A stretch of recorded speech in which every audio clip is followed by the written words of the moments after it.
और अगर देश की जनता संविधान, लोकतंत्र और बेरोजगारी से आजादी दिलाने के लिए अगर हम जनता के बीच जा रहे हैं और जनता के लिए एक काम कर रहे हैं, तो मेरे समझ से ये नादानी नहीं है। नादानी तो वो होती है जिसकी पार्टी छीन ली गई, जिसके पार्टी को तोड़ दिया, जिसके पिता को बेइज्जत किया गया, क्या क्या नहीं कहा गया, जिसके घर को छीन लिया, जिसके चुनाव चिन्ह को छीन लिया, फिर भी वहाँ हनुमान बने तो हो सकता है। लेकिन बड़े भाई के साथ जो भाजपा ने किया, जैसी गलती उनके साथ की, छोटा भाई बर्दाश्त नहीं कर सकता। जो चिराग पासवान जी के साथ हुआ, जिस हिसाब से नेता स्वर्गीय रामविलास पासवान जी की तस्वीर को, मूर्ति को फेंका, उनके पार्टी को तोड़ा।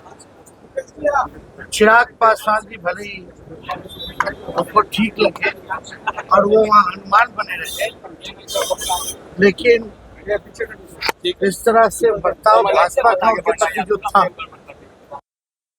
नहीं किया।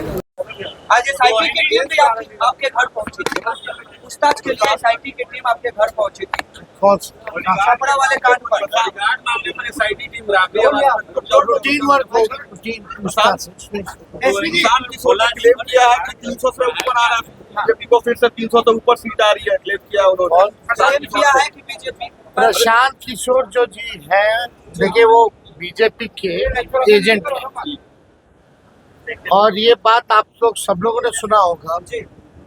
अब बीजेपी जब हारने लगी तो तीसरे चौथे चरण के बाद उनको बुलवाना शुरू कर दिया बीजेपी के लोगों ने, माहौल बनाने के लिए।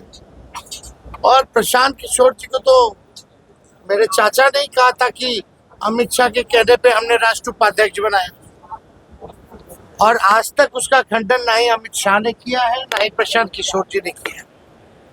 और वो वीडियो मेरे पास अभी भी है, आप लोगों के पास भी है, जरूर चलाइएगा, जिसमें नीतीश कुमार जी ये कहते हैं कि प्रशांत किशोर जी को राष्ट्रीय उपाध्यक्ष हम अमित शाह जी के कहने पे बनाए।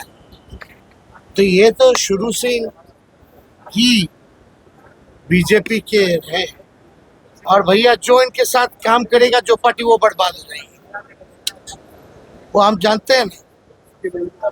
आप देखे होंगे अभी यात्रा घूम रहे थे, वो अपने तो जिला अध्यक्ष को सैलरी पे रखते हैं।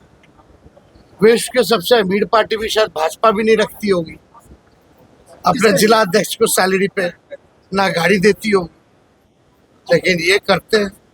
पता नहीं पैसा कहाँ से आता है इनके पास। और आप सब लोगों ने देखा होगा, पिछले साल किसी और के साथ काम करते हैं, किसी और के साथ फिर डेटा का इधर उधर करते हैं। आज आपका डेटा ले लिया, कल उसको दे दिया, इसी तरीके का काम है जो रहेगा। हमको व्यक्तिगत रूप से थोड़ी कुछ है, लेकिन आपको समझना पड़ेगा, प्रशांत किशोर जी एकदम बीजेपी एजेंट ने, एकदम बीजेपी माइंड,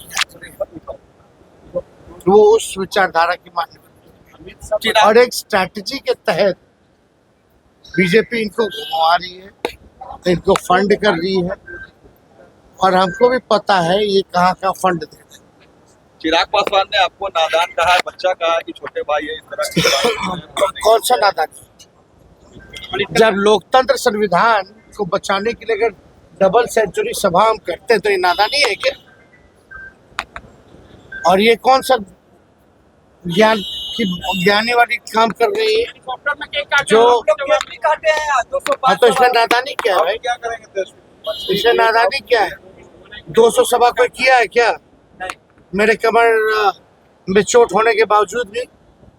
और अगर देश की जनता संविधान, लोकतंत्र और बेरोजगारी से आजादी दिलाने के लिए अगर हम जनता के बीच जा रहे हैं और जनता के लिए एक काम कर रहे हैं, तो मेरे समझ से ये नादानी नहीं है। नादानी तो वो होती है जिसकी पार्टी छीन ली गई, जिसके पार्टी को तोड़ दिया, जिसके पिता को बेइज्जत किया गया, क्या क्या नहीं कहा गया, जिसके घर को छीन लिया, जिसके चुनाव चिन्ह को छीन लिया, फिर भी वहाँ हनुमान बने तो हो सकता है वो बड़ा अच्छा काम कर भी प्रधानमंत्री फिर आ रहे हैं बिहार 25 तारीख को 3 सभा करेंगे। 6 फेज का प्रचार खत्म हो गया, अब क्या उम्मीद लग रहा है? वो लोग हम तो तो पहले पहले 400 पार कर तो चुके हैं। खत्म हो चुके हैं, 400 पार कर लिए तो क्या कूद कूद के बिहार आ रहे कल आपने हैं। आज अमित शाह जी रात में रुक रहे हैं, फिर प्रधानमंत्री आ रहे हैं, हर 2 दिन बाद प्रधानमंत्री आ रहे हैं, 2-3 सभा के लिए कायल क्यों? क्योंकि उनको फीडबैक अच्छा नहीं जा रहा बिहार से, इसलिए पूरी जोर लगा रहे हैं। आप प्रधानमंत्री पर आरोप बात- लगाए कि रात में वो पता है किस किस से मिलते हैं, हमें पता है। तो क्यों नहीं पता है गवर्नर हाउस में किनको बुलाया जाता है, किनको क्या निर्देश दिए जाते हैं? भाई हम भी तो सिस्टम में रहे, हम लोग भी 15 साल शासन, हमारे माता पिता मुख्यमंत्री रहे, हम उप मुख्यमंत्री रहे, तो हम भी सिस्टम में रहे, हम भी जानते हैं ना कि वहाँ गवर्नर हाउस में रात में क्या खेल हो रहा है, ये सब लोग जानते हैं। एक आपने इसे ट्वीट किया छुपा था, तुम मुझे खून दो मैं आजादी दूंगा, और अब तुम मुझे वोट दो मैं रोजगार दूंगा। ये मतलब क्या नया स्लोगन आपने? एकदम क्यों नहीं, आज की जरूरत है नौकरी और रोजगार। पढ़ लिख के भी नौजवान जो है वो भटक रहे हैं, उनको कोई काम नहीं है, सरकारी पदे जो ऑलरेडी है वो उसको बढ़ा नहीं गया है, खाली है।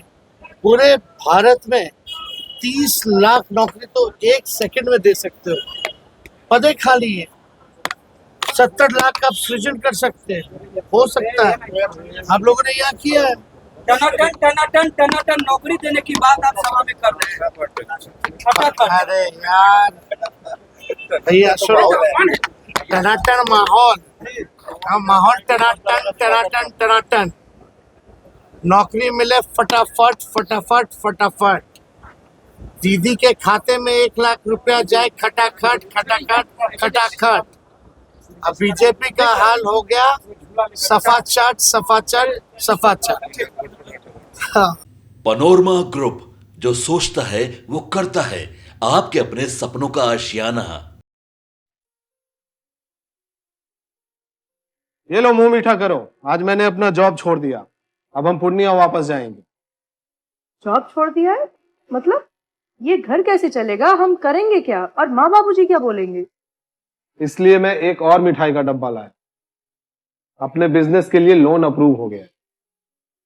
अरे लोन अप्रूव हो गया वो तो ठीक है, लेकिन पूर्णिया में हम रहेंगे कहाँ? अपना घर भी तो नहीं है वहाँ। इसलिए तो एक और मिठाई का डब्बा अलग से लाया हूं, हमने पूर्णिया में घर ले लिया है, पूर्णिया के ई होम्स पैनोरमा में। पूर्णिया में पैनोरमा ग्रुप लेकर आए हैं ई होम्स पैनोरमा। बड़ा घर, आलीशान जिंदगी और अत्याधुनिक सुविधाओं के संग। अरे अरे अब क्यों मुंह मीठा करवा रही हो? क्योंकि हम घर वापसी जो कर रहे हैं। घर वापसी की खुशी पूर्णिया में ई होम्स पैनोरमा के संग।